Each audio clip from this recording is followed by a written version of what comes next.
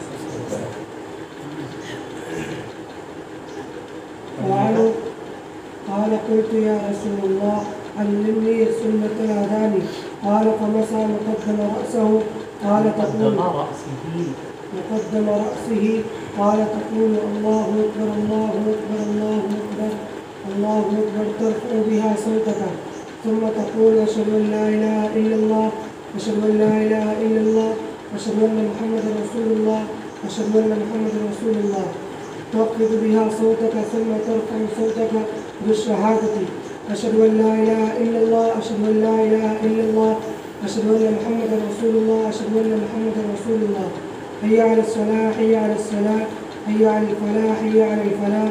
فإن كان صلاة الصبح قلت الصلاة خير من النوم الصلاة خير من النوم الله أكبر لا إله إلا الله. رواه أبو داود. اور یہی ابو محذورہ کہتے ہیں کہ میں نے کہا یا رسول اللہ مجھے اذان کا طریقہ سکھا دیجیے. سنت الاذان، کس کا طریقہ؟ قال فمسح مقدم رأسه، تو آپ نے میری پیشانی کے بالوں پر کیا پھیرا؟ سر کے اگلے حصے پر کیا پھیرا؟ چنانچہ حضرت ابو محذورہ کے جو آگے کے بال تھے نا پیشانی کے، وہ آپ نے آخری عمر تک کٹوائے، اسی طریقے سے لمبے چھوڑ کیونکہ آپ نے ان پر کیا پھیرا تھا اپنا. فقالا، تو آپ نے فرمایا کہ ابو محذورہ کہو اللہ اکبر اللہ اکبر اللہ اکبر اللہ اکبر. کتنی مرتبہ ہو گیا بھائی؟ ترفع بها صوتک، بلند آواز سے کہو. پھر کہو اشہد ان لا الہ الا اللہ اشہد ان لا الہ الا اللہ اشہد ان محمد رسول اللہ اشہد ان محمد. تخفض بها صوتک، آہستہ آواز سے پڑھو.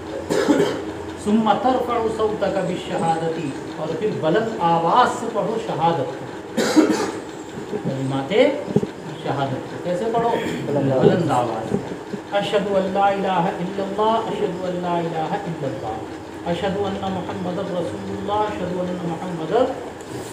حی علی الصلاۃ حی علی الصلاۃ حی علی الفلاح.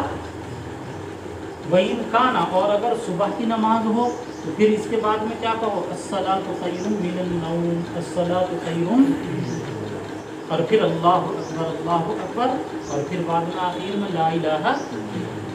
سمجھ میں آ رہی بات؟ یہ کس کی دلیل ہے؟ شباب.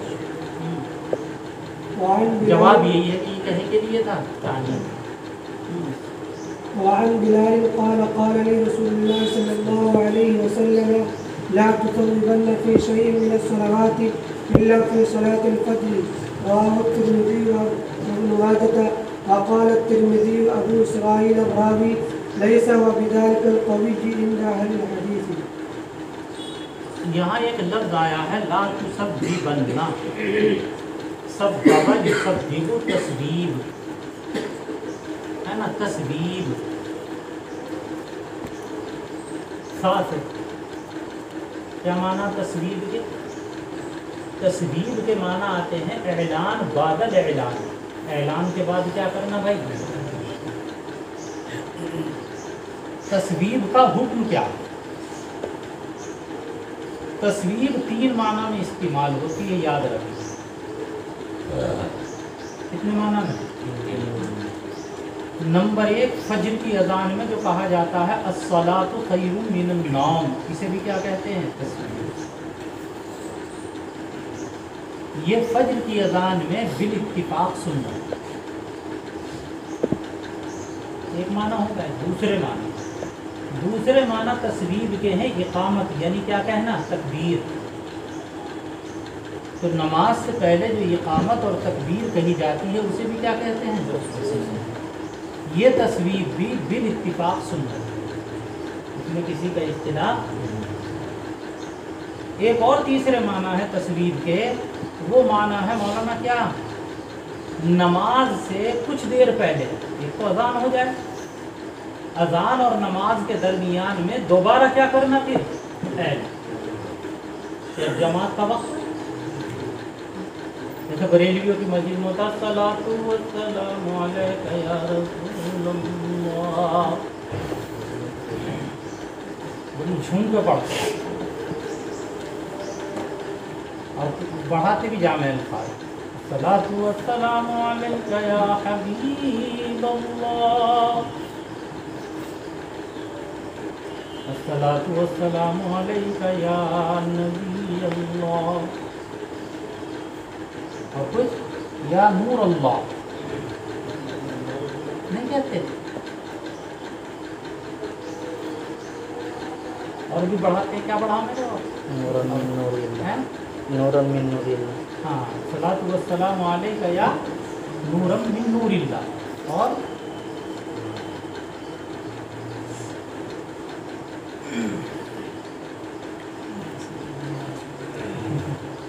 مختلف ہے الگ. ایک تصویب یہ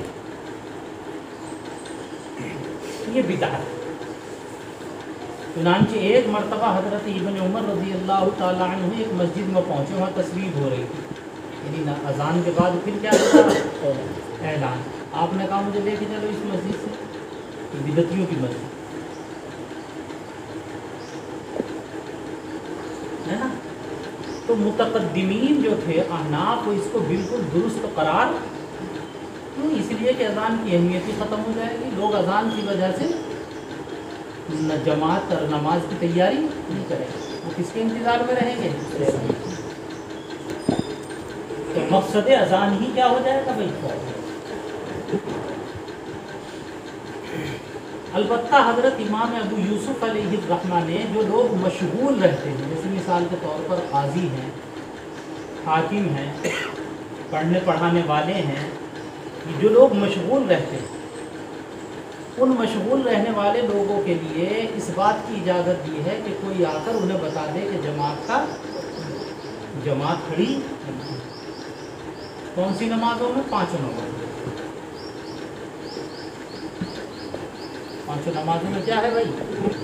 جیسے مدرسوں کے اندر ہوتا ہے فجر کی نماز میں نہیں اٹھا دیتے، ظہر کی نماز، یہ 2 نمازیں کس کی ہوتی ہیں؟ فجر. فجر میں نیند آ رہی، ظہر سے پہلے بچے سو جاتے ہیں، تو اذان کے بعد نہیں اٹھا دیا جاتا بھائی اٹھ جاؤ چلو نماز پڑھنے کے بعد نماز پڑھیں. جیسے گھر میں کوئی بڑا ہے وہ اپنے بچوں کو اٹھا دے کہ چلو بھائی جماعت کا کیا ہو گیا، یہ جائز نہیں ہے. جائز.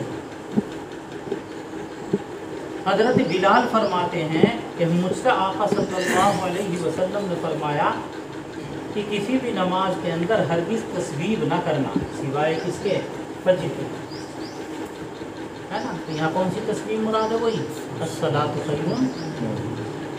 کہتے ہیں کہ امام ترمذی کے اس کا ایک راوی ہے ابو اسرائیل، وہ زیادہ قوی نہیں ہے محدثین کے، یہ حدیث جو ہے زیادہ مضبوط. وعن جابر أن رسول الله صلى الله عليه وسلم قال لبلال إذا أذنت فترسل وإذا أقمت فاحذر واجعل بين أذانك وإقامتك قدر ما يفرض الآكل من آكله والشارب من شربه والمغتسل إذا دخل لقضاء حاجته ولا تقوموا حتى تروني کیسے پڑھے تو بور ہو گئے یار. جو پوری سن کے عبارت تو مجھے نیند آنے لگی.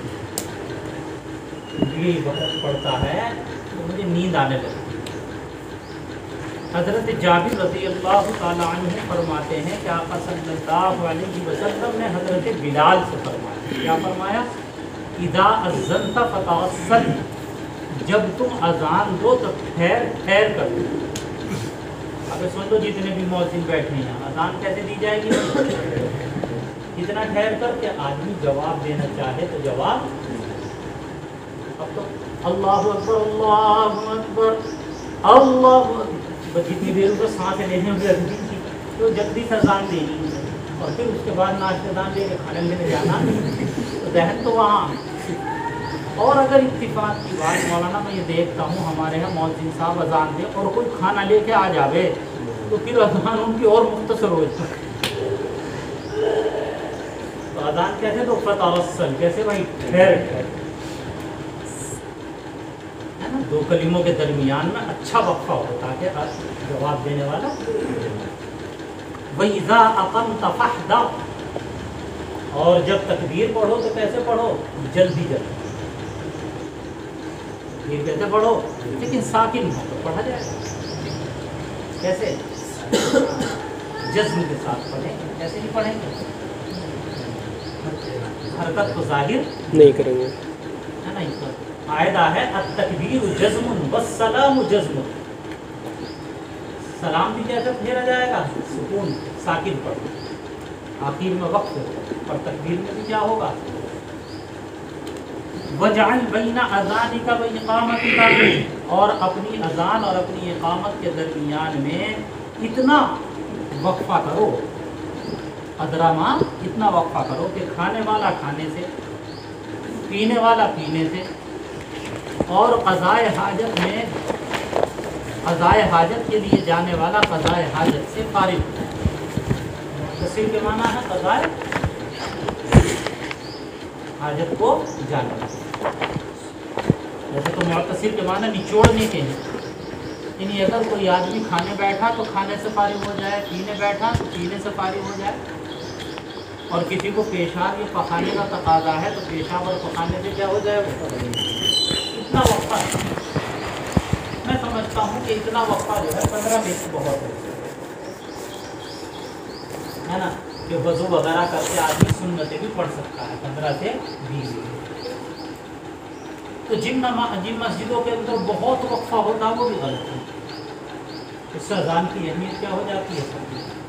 اور یہ کسی خاص وقت کے لیے نہیں ہے کہ بھائی، بلکہ ہر اذان اور ہر نماز کے لیے. اس کی رعایت ہمارے یہاں کہاں نہیں کی جاتی؟ مغرب میں کہیں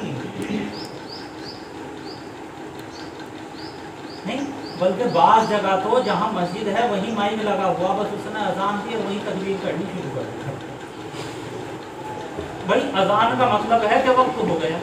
اب آدمی وضو کرے گا تو وضو کرنے کا بھی موقع نہیں دیا گا.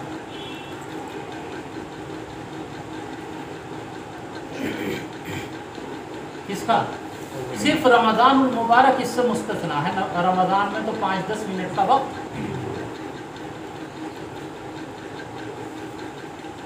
کہیں ایک نہیں ہے، بالکل ہر جگہ کے لیے ہے کہ اتنا وقفہ ہو.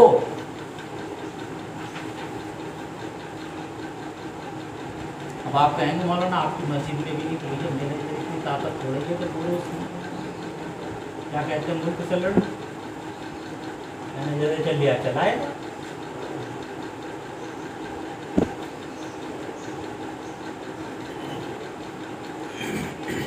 ویسے ہونا چاہیے کم سے کم مولانا زیادہ بھی نہ ہو تو 5 منٹ کا وقفہ اذان میں. اور کس میں؟ نماز میں. کس میں؟ مغرب کے اندر. کوئی سنتیں نہیں ہیں. مغرب سے پہلے وضو تو ہے، استنجا تو ہے. یہ کیا گارنٹی کہ سب لوگ پہلے سے بیٹھے ہوئے ہوں گے مسجد میں نماز کے لیے؟ اذان سن کے آئیں گے، اذان سن کے آئیں گے، وضو کریں گے. اور اذان کتنی دیر دیتا ہے؟ سپر فاسٹ ہے، مشکل سے پونا منٹ لگتا ہے اذان دینے. یہ غلط ہے، سب جگہ غلطی ہے. سب اس کے اندر احناف ہوں غیر احناف ہوں، سب اس غلطی میں لگتا ہے. ولا تقوم، اور آپ نے فرمایا کہ تم نماز کے لیے نہ کھڑے ہوا کرو یہاں تک کہ مجھے دیکھ لو. حتیٰ ترونی، نماز کے لیے تم نہ کھڑے ہوا کرو یہاں تک کہ کسے دیکھ لو؟ مجھے. اصل میں صحابہ جو تھے کھڑے ہو کے آپ کا انتظار کرتے، تو امام کا انتظار کیسے نہیں کیا جائے گا بھائی؟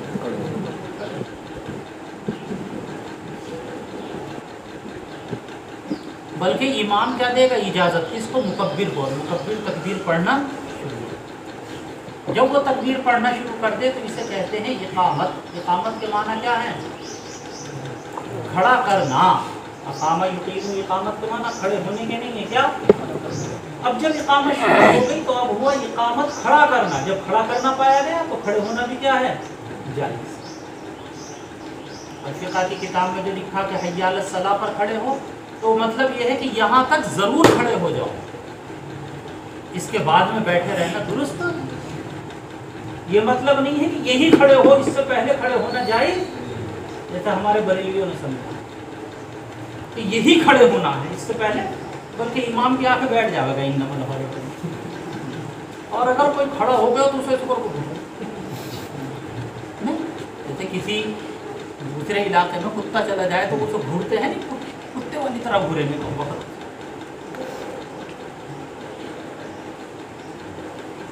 تو اس کا مطلب یہ ہے کہ یہاں تک کیا ہو جاؤ بھائی ضرور کھڑے. اس سے پہلے ارے بھائی جب اقامت پائی گئی، کھڑا کرنا پایا گیا، تو کھڑے ہونا بھی کیا ہے؟ جائز ہے نا. جی یوں کہتے ہیں امام ترمذی کہ ہم اس حدیث کو صرف کس کی سند سے جانتے ہیں؟ عبد المنعم کی سند سے. اور یہ سند جو ہے کیسی ہے؟ مجبور. جی.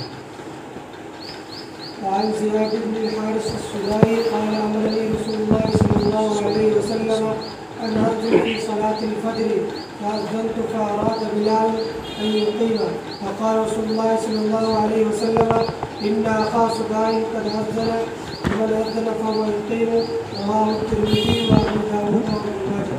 حضرت زیاد ابن الحارث السدائی یمن کا ایک قبیلہ ہے، اس کی طرف منسوب کرتے ہوئے انہیں کیا کہتے ہیں؟ سدائی.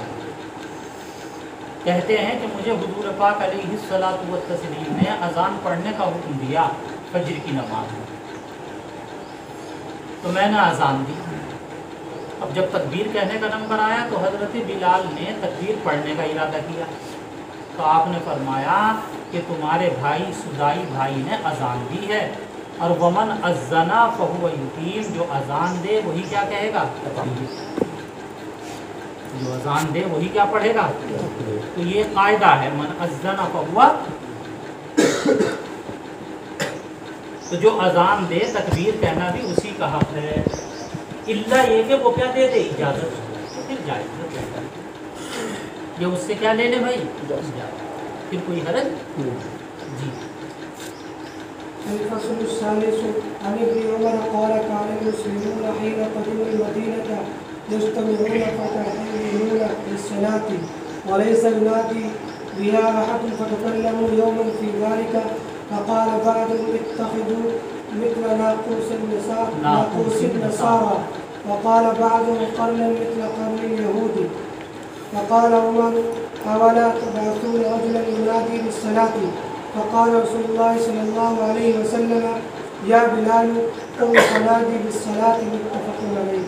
حضرت ابن عمر رضی اللہ تعالی عنہ فرماتے ہیں کہ مسلمان جب مدینہ منورہ میں آئے، کیونکہ مکہ معظمہ میں تو بھائی حالات ہی الگ تھے، وہاں تو سب لوگ ایک ساتھ اکٹھے ہو کے نماز پڑھیں اس کا موقع نہیں. اب مدینہ منورہ میں حالات بدل گئے، تو جب مدینہ منورہ آئے تو مسلمان جمع ہوئے، فَيَتَحَيَّنُونَ لِلصَّلَاةِ، تو جمع ہوئے کہ بس نماز کے لیے وقت مقرر کریں۔ تحینہ کے معنی آتے ہیں وقت کا مقرر کرنا، کہ بھائی کیسے لوگوں کو کیا کیا جائے، نماز کے وقت جمع، بلایا کیسے ہیں؟ وَلَيْسَ يُنَادِي بِهَا أَحَدٌ، اور کوئی ایسا آدمی نہیں تھا جو نماز کے لیے کیا کرے، بلائے۔ فَتَكَلَّمُوا يَوْمًا فِي ذَلِكَ، تو ایک دن اس سلسلے میں کیا ہو رہی تھی، ارے اس سلسلے میں کیا ہو رہا تھا، مشورہ، گفتگو ہو رہی تھی، ایک دن اس سلسلے میں گفتگو ہو رہی تھی، یعنی مشورہ۔ تو بعض لوگوں نے کہا کہ نصارہ کے ناقوس کی طرح کوئی چیز بنا لو، اتخذوا، امر کا صیغہ بنا لو، ناقوس نصارہ کی طرح، یعنی گھنٹی، اور اسے بجا دیا جائے تاکہ سب لوگ حاضر ہو جائیں۔ بعض نے کہا کہ نہیں، یہودیوں کے سینگ کی طرح ایک سینگ کا مشورہ دیا، یہودیوں کے سینگ کی طرح سینگ بنانے کا قانون کے معنی سینگ، اس میں پھونک مارتے تھے تو آواز نکلتی۔ حضرت عمر رضی اللہ تعالی عنہ نے فرمایا کہ تم کیوں نہیں مقرر کر دیتے، تبعثون، کیوں نہیں ایک ایسے آدمی کو جو نماز کے لیے پکارے۔ بس مجلس برخاست ہو گئی، اور اس دن یہی طے ہوا، آپ نے فرمایا کہ بلال کھڑے ہو اور نماز کے لیے لوگوں کو پکارو، اذان نہ دو، یہاں اذان مراد نہیں، کیا دو، آواز۔ چنانچہ حضرت بلال جب نماز کا وقت ہوتا تو زور زور سے گلی کوچوں میں گھوم کے یہ اعلان کرتے تھے الصلاۃ جامعہ۔ اس کے بعد وہ حضرت عبداللہ ابن زید ابن عبد ربہ والا قصہ پیش آیا ہے، پھر کیا یہ ہوئی ہے بھائی اذان۔ وعن عبد الله بن زيد بن عبد ربه قال لما امر رسول الله صلى الله عليه وسلم بالناقوس يعمل ليضرب به للناس بجمع الصلاة طاف بي وانا نائم رجل يحمل ناقوسا في يده فقلت يا عبد الله أتبيع الناقوس؟ قال وما تصنع به؟ قلت ندعو به إلى الصلاة. قال أفلا أدلك على ما هو خير من ذلك؟ فقلت له بلى. قال فقال تقول الله أكبر إلى آخره وكذا الإقامة. فلما أصبحت أتيت رسول الله صلى الله عليه وسلم فأخبرته بما رأيت فقال إنها لرؤيا حق إن شاء الله. فقم مع بلال فألقي عليه ما رأيت فليؤذن به فإنه أندى صوتا منك. فقمت مع بلال فجعلت ألقي عليه فيؤذن به فقال فسمع بذلك عمر بن الخطاب وهو في بيته فخرج يجر رداءه يقول يا رسول الله والذي بعثك بالحق لقد رأيت مثل ما أري. فقال رسول الله صلى الله عليه وسلم فلله الحمد. رواه أبو داود والدارمي وابن ماجة إلا أنه لم يذكر الإقامة. وقال الترمذي هذا حديث صحيح لكنه لم يشرح قصة الناقوس. حضرت عبداللہ ابن زید ابن عبد ربہ کہتے ہیں کہ جب نبی کریم صلی اللہ علیہ وسلم نے ناقوس بنائے جانے کا حکم دیا، اس کا ناقوس، نبی کریم صلی اللہ علیہ وسلم نے حکم دیا ناقوس کو بنائے جانے کا، کیوں؟ لیضرب بہ للناس، تاکہ اس کو بجایا جائے لوگوں کے لیے اس کو بجایا جائے، کہیں کہ نماز کے واسطے جمع نہیں آئی سمجھ میں بات؟ آپ نے کہا کہ اچھا چلو ٹھیک ہے، کیا بنا لو، ایک ناقوس ہی بنا لو۔ دیکھو آقا صلی اللہ علیہ وسلم نے ناقوس کو بنائے جانے کا حکم دیا تاکہ اس کو بجائیں لوگوں کو نماز کے لیے جمع کرنے کے واسطے۔ اب میں سب سے زیادہ فکر حضرت عبداللہ کو تھی اس بارے میں، اب جب یہ رات کو سونے کے لیے لیٹے، کہتے ہیں طافہ بہ وانا نائم رجل، یہ رجل طافہ کا فاعل ہے، میرے خواب میں ایک آدمی آیا اس حال میں کہ میں سویا ہوا تھا۔ بعض روایتوں میں یہ ہے کہ میں کچھ سویا اور کچھ کیا تھا بھائی، بیدار، جسے ہلکی سی نیند کہتے ہیں۔ بعض روایتوں میں یہ ہے کہ اگر لوگ